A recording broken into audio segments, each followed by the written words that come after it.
سامعین و ناظرین السلام علیکم ورحمۃ اللہ وبرکاتہ۔ تدریس القرآن کے ذریعے قرآن حکیم کا اردو ترجمہ سکھانے کے اس پروگرام میں آج ہم سورہ البقرہ کی آیت نمبر 43 اور 44 کا مطالعہ کریں گے۔ اعوذ باللہ من الشیطان الرجیم، بسم اللہ الرحمن الرحیم۔ وَأَقِیمُوا الصَّلَاةَ، اور قائم کرو نماز کو۔ وَأَقِیمُوا الصَّلَاةَ، اور قائم کرو نماز کو۔ وَآتُوا الزَّکَاةَ، اور زکوٰۃ ادا کرو۔ نماز قائم کرو اور زکوٰۃ ادا کرو۔ یہاں امر کا صیغہ استعمال ہوا ہے۔ اقیمو، قائم کرنا، قیام کرنا، قیامت آئے گی، فلاں صاحب کئی میں جماعت ہیں، تو یہ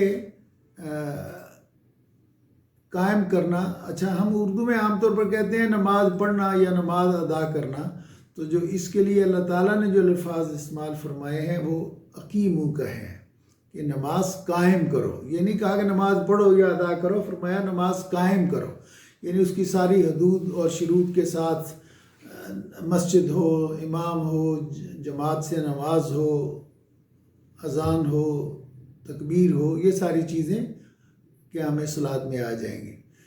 اقیم الصلاۃ، قائم کرو نماز کو۔ وآتوا الزکاۃ، اور ادا کرو زکوٰۃ کو۔ ورکعوا، اور رکوع کرو۔ ورکعوا، اور رکوع کرو۔ یہاں سب کے ساتھ اب تم لگا سکتے ہو کہ تم قائم کرو نماز، اور تم ادا کرو زکوٰۃ، اور تم رکوع کرو۔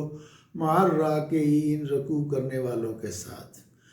وَأَقِیمُوا الصَّلَاةَ، اور قائم کرو نماز۔ وَآتُوا الزَّکَاةَ، اور ادا کرو زکوٰۃ۔ وَارْکَعُوا، اور تم رکوع کرو۔ مع الراکعین، رکوع کرنے والوں کے ساتھ۔ مطلب یہ ہے کہ باجماعت نماز ادا کرو۔ یہ آیت چونکہ چھوٹی ہے، اس لیے ہم اگلی آیت بھی اس کے ساتھ ملا لیتے ہیں۔ فرمایا اَتَأْمُرُونَ النَّاسَ، کیا تم حکم دیتے ہو لوگوں کو۔ امر کرنا، امور، آمر، یہ سارے الفاظ اردو میں استعمال ہوتے ہیں۔ اَتَأْمُرُونَ، کیا تم حکم دیتے ہو، النَّاسَ، لوگوں کو، بِالْبِرِّ، نیکی کا، کیا تم لوگوں کو نیکی کا حکم دیتے ہو۔ وَتَنْسَوْنَ، اور تم بھول جاتے ہو، أَنفُسَكُمْ، اپنے آپ کو۔ اَتَأْمُرُونَ النَّاسَ، کیا تم حکم دیتے ہو لوگوں کو، بِالْبِرِّ، نیکی کا، وَتَنْسَوْنَ، اور تم بھول جاتے ہو، نسیان کی بیماری ہو گئی فلاں آدمی کو، اور ہم کہتے ہیں بلکہ انسان کے بارے میں بھی آتا ہے کہ اس کا مادہ بھی نسیان ہی ہے، کہ اس لیے کہ حضرت آدم علیہ السلام بھول گئے تھے۔ وَتَنْسَوْنَ، اور تم بھول جاتے ہو، أَنفُسَكُمْ، اپنے آپ کو۔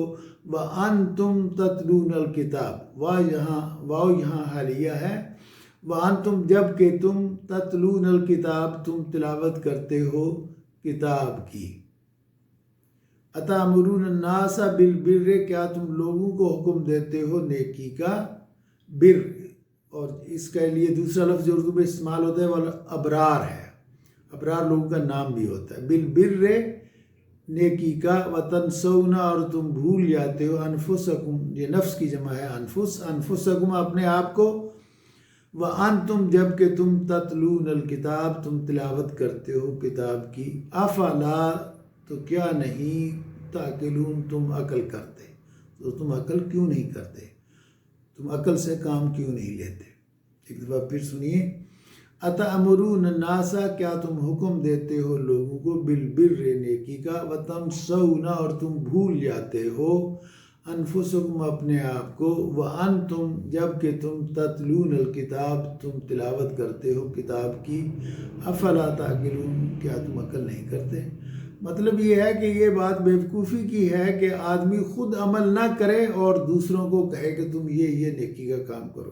تو ضروری بات یہ ہے کہ آدمی پہلے خود عمل کرے اور پھر دوسروں کو بتائے۔ تو اپنے آپ کو بھولنا نہیں چاہیے، اور اپنے آپ کو نکال کے اور دوسروں کو، یعنی خود عمل نہ کرنا اور دوسروں کو عمل کرنے کا کہنا، یہ قرآن حکیم میں اللہ تعالیٰ کے الفاظ سے ظاہر ہے کہ یہ بیوقوفی کی بات ہے، حماقت کی بات ہے۔ افلا تعقلون، کیا تم عقل نہیں کرتے۔ گویا کہ اپنے آپ کو بھول جانا اور لوگوں کو عمل کا، نیکی کا حکم دینا جو ہے بے عقلی کی بات ہے۔ دونوں آیات کا ایک دفعہ پھر ترجمہ سن لیجئے۔ وَأَقِیمُوا الصَّلَاةَ اور قائم کرو نماز، وَآتُوا الزَّکَاةَ اور ادا کرو زکوٰۃ، وَارْکَعُوا اور رکوع کرو مع الراکعین رکوع کرنے والوں کے ساتھ۔ أَتَأْمُرُونَ النَّاسَ کیا تم حکم دیتے ہو لوگوں کو بالبر نیکی کا، وَتَنْسَوْنَ اور تم بھول جاتے ہو انفسکم اپنے آپ کو، وَأَنْتُمْ جب کہ تم تتلون تلاوت کرتے ہو الکتاب کتاب کی، افلا تاکلون کیا تم عقل نہیں کرتے۔